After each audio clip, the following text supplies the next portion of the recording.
Hi friends, welcome to my kitchen. இன்றைக்கி நம்ம பண்ண போகிற ரெசிபி ஒரு பசலைக்கீரை. இந்த பசலைக்கீரை ரொம்ப மருத்துவ சக்தி நிறைந்தது. இதை கோழி பசலைன்னு சொல்லுவாங்க. சில இடத்துல இதை சிலோன் பசலைன்னு சொல்கிறாங்க. ஆனால் இது பாலக்கீரையோட சேர்ந்த ஒரு வகையான கீரை தான். இதில் நிறைய சத்துக்கள் இருக்குது. இது கொலஸ்ட்ராலை குறைக்கும், பிளட் ப்ரெஷருக்கு ரொம்ப நல்லது, முடி கொட்டுதல், அப்புறம் ஸ்கின் அலர்ஜி, நோய் தொற்றை குறைக்கிறதுக்கு நான் அதில் டிஸ்கிரிப்ஷனில் உங்களுக்கு கொடுக்குறேன் பாருங்கள், அதை பார்த்துக்கோங்க. இதே மாதிரி ரோஸ் கலர் பூ இருக்கும், அந்த பூவை எடுத்து போட்டுருங்க.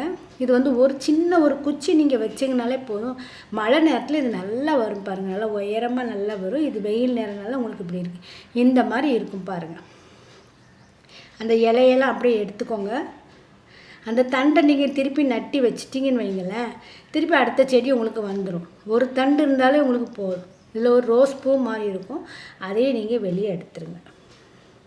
நல்லா க்ளீன் பண்ணிவிட்டு நல்லா பொடியாக நறுக்கி எடுத்து வச்சுக்கோங்க. நம்ம நார்மலாக பொரியல் பண்ணுற மாதிரி தான் இதுவும். நான் இது மண்சட்டியில் பண்ணியிருக்கிறேன். நல்லா எண்ணெய் விட்டுக்கோங்க. சீரகம், கடுகு, காஞ்ச மிளகாய் போட்டு நல்லா பொரிய விடுங்க. பொரியஞ்சுக்கோங்க. கொஞ்சம் பொடியாக நறுக்கிய பூண்டு போட்டுக்கோங்க. பூண்டு நல்லா வதங்கினதுக்கப்புறம் பொடியாக நறுக்கிய வெங்காயம், சின்ன வெங்காயம் போட்டுக்கோங்க, பெரிய வெங்காயம் போட்டுக்கலாம், எதுனாலும் போட்டுக்கலாம். பொடியாக நறுக்கிய வெங்காயம் போட்டுக்கோங்க.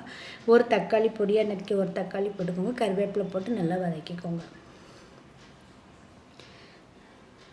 இது நார்ச்சத்து நல்ல நிறைய உள்ளது பாருங்கள். இரும்பு சத்து உள்ளது, விட்டமின் ஏ, கே, இ இருக்குது பாருங்கள்.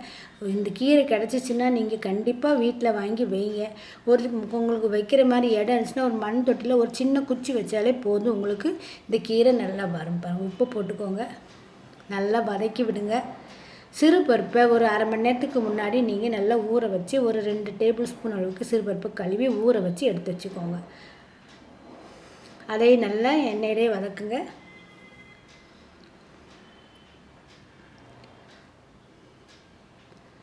நல்லா மிக்ஸ் பண்ணிக்கோங்க. கொஞ்ச நேரம் பருப்பு எண்ணெயிலே வதங்கட்டும். தேவையான அளவு மஞ்சத்தூள் போட்டுக்கோங்க. நான் 1/2 டீஸ்பூன் மஞ்சத்தூள் போட்டுக்கிறேன். அதையும் போட்டு கொஞ்சம் நல்லா ஒரு கிளறி விட்டுக்கோங்க. ஒவ்வொரு பொருளும் போட்ட உடனே ஒரு கிளறி விட்டிங்கன்னா உங்களுக்கு அந்த மிக்சிங் நல்லா கிடைக்கும் பாருங்கள் உங்களுக்கு. இப்போ நம்ம க்ளீன் பண்ணி வச்சுருக்கிற கீரையை போடுறோம். இதுக்கு தண்ணியெல்லாம் நீங்கள் விடவே வேண்டாம். கீரையில் இருக்க தண்ணி, இந்த பருப்பில் இருக்க தண்ணி எல்லாம் சேர்ந்தே உங்களுக்கு கீரை சீக்கிரம் வந்துடும், பருப்பும் சீக்கிரம் வந்துடும். முடிஞ்ச விலைக்கு கீரைக்கு தண்ணி ஊற்றாதீங்க.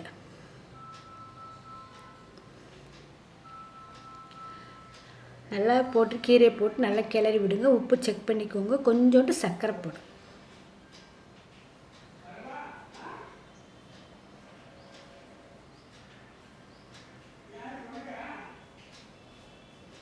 கொஞ்சமாக சர்க்கரை போட்டுட்டிங்கன்னு வைங்களேன், அந்த கீரை அந்த பச்சை கலர் மாறாமல் இருக்குது. இது ஒரு டிப்ஸு தான் உங்களுக்கு.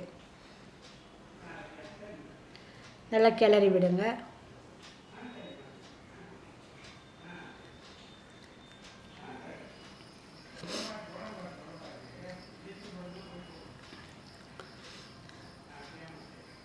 பாருங்கள், தண்ணியே நம்ம விடலை. அப்படி இருந்து எவ்வளோ தண்ணி நிற்கிது பாருங்கள் அதில். அதனால தான் தண்ணி விடாதீங்க. அதுபோக கீரை மேக்ஸிமம் கீரை வேக வைக்கும்போது மூடி வச்சு வேக வைக்காங்க. நீங்கள் மூடி வச்சிங்கன்னா உங்களுக்கு அந்த பச்சை கலர் போயிடும். இதெல்லாம் சின்ன சின்ன டிப்ஸ் தான் பாருங்கள். தண்ணியெலாம் நல்லா வற்றிட்டு பருப்பு நல்லா வெந்துட்டு, இந்த சமயத்தில் நீங்கள் சாம்பார் பொடி போடணும்னா சாம்பார் பொடி போட்டுக்கலாம். சீரகப்பொடி, தனியா பொடி, அதாவது வெறும் மிளகாத்தூள் போடணும். நான் சாம்பார் பொடி போட்டுருக்குறேன். தேங்காய் போட்டு நல்லா கிளறி விடுங்க. கிளறி விட்டுட்டு நல்லா ட்ரை ஆனதுக்கப்புறம் இறக்கி சூடாக பருமாறுங்க. இந்த வீடியோ பிடிச்சினா லைக் பண்ணுங்கள், ஷேர் பண்ணுங்கள், கமெண்ட்ஸ் பண்ணுங்கள், சப்ஸ்கிரைப் பண்ணுங்கள். பக்கத்தில் இருக்க பெல் பட்டனை கிளிக் பண்ணுங்கள்.